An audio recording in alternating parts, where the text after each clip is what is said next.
Senator Orrin Hatch had an unfortunate premature release earlier today when his op-ed for the Deseret News came out. In it, he said this: "Like many of my Senate colleagues, I recently met with Chief Judge Merrick Garland, President Obama's nominee to the Supreme Court. Our meeting, however, does not change my conviction that the Senate should consider a Supreme Court nominee after this presidential election cycle." So he recently met with Chief Judge Merrick Garland. The problem is he hasn't met with Chief Judge Merrick Garland yet. He's going to meet with him in the very near future. He just decided to type up this op-ed before meeting it with him, with conclusions supposedly based on what they talked about during the meeting. And so for those of you who believe that politicians are 100% fake through and through, they're empty shells of paper mache made of money with nothing inside, this is further proof of that. Because he doesn't give a fuck what he says, what Merrick Garland says to him, what he says to Merrick Garland. Merrick Garland, apparently a friend of his, still doesn't matter. Already wrote the op-ed before the meeting actually takes place.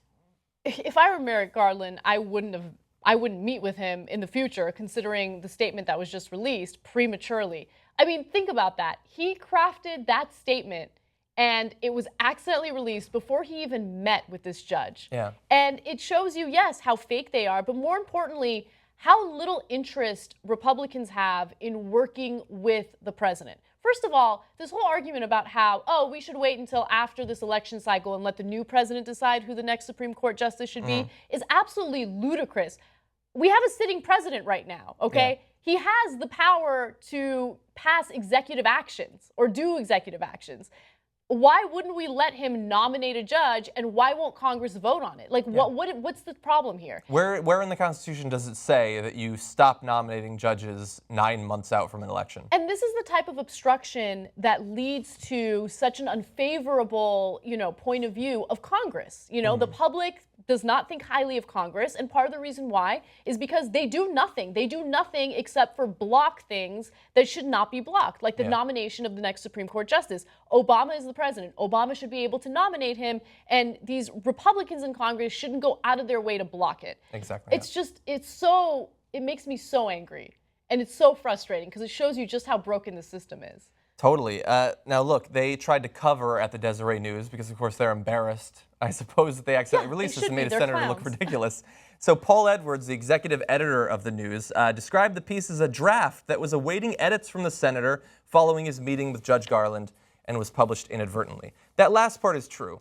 But if it was waiting for edits to the draft, they were inconsequential edits, since his conclusion is already in there. So he's trying desperately to have Orrin Hatch not look as ridiculous as he obviously looks, because he doesn't want to lose his job. And I hope that he doesn't lose his job, because he did a public service. If any newspaper is doing this sort of shit, where they're allowing them to publish patently false op-eds, they should leak it and then lose their jobs. They should stand for with integrity when it comes to that. Especially, I want to read a couple more of his comments from the editorial. So in the op-ed, he praised Garland's character and credentials and his excellent reputation in the legal community, all characteristics that are apparently irrelevant to whether you become a member of the Supreme Court, since despite all that, he doesn't even want there to be a debate or a discussion, let alone a vote on him. And to your point earlier, he went on to say, "This decision is about the confirmation process and has nothing to do with the qualifications, character, or record of the nominee.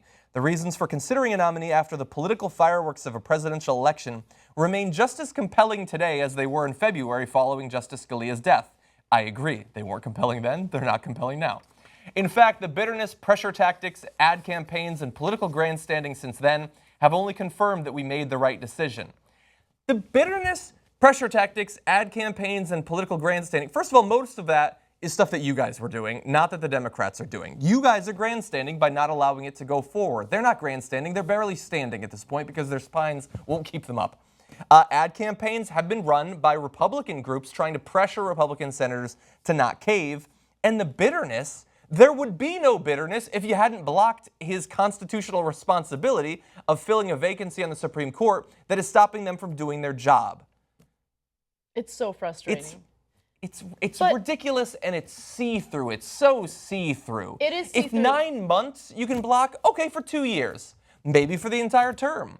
If Hillary Clinton becomes the president or Bernie Sanders becomes the president, do we have any reason to believe that they will ever fill the seat again? Look, I know that I'm going way back at this point, but for me, the most frustrating part about all of this is President Obama's first term and the fact that he had Congress that was controlled by the Democrats, and he still didn't manage to get much done because he was so obsessed with bipartisan efforts, with working with Republicans, with conceding to the Republicans because he wanted to work with them and he wanted them to like him so much. He wanted to please Fox News so much and he didn't want to get criticized by them.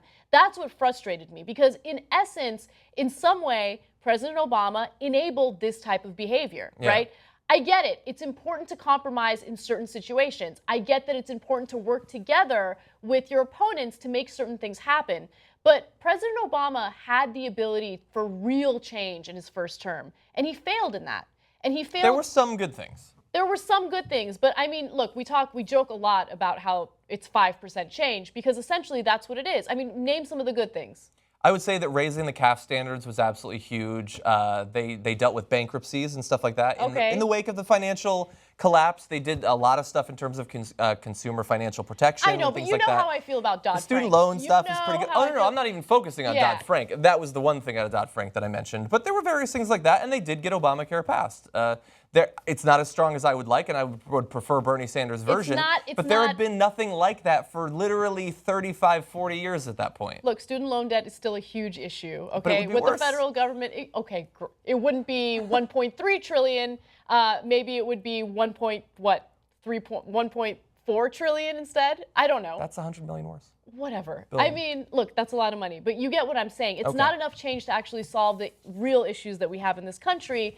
And what did Obama get through trying to work with Republicans? He got this. He got Orrin Hatch talking about how Merrick Garland is still not good enough and we should wait until the next president is elected so they can choose who the next Supreme Court justice is going to be. That's what Obama got out of working together with Republicans. I agree with you that he's wasted a lot of his time there. Yes. He should have been much stronger. He should have just rammed all this shit through. Right now, he should be running campaign ads against these senators. Choose the 8 weakest senators in the toughest races and start running ads today, saying appeal directly to the conservative voters in that state and talk about all the stuff that theoretically was going to hit the Supreme Court, that they would have had a chance of stopping abortions and making everybody dress like cavemen again. We'd go back to this golden days of human civilization before there were liberals and stuff.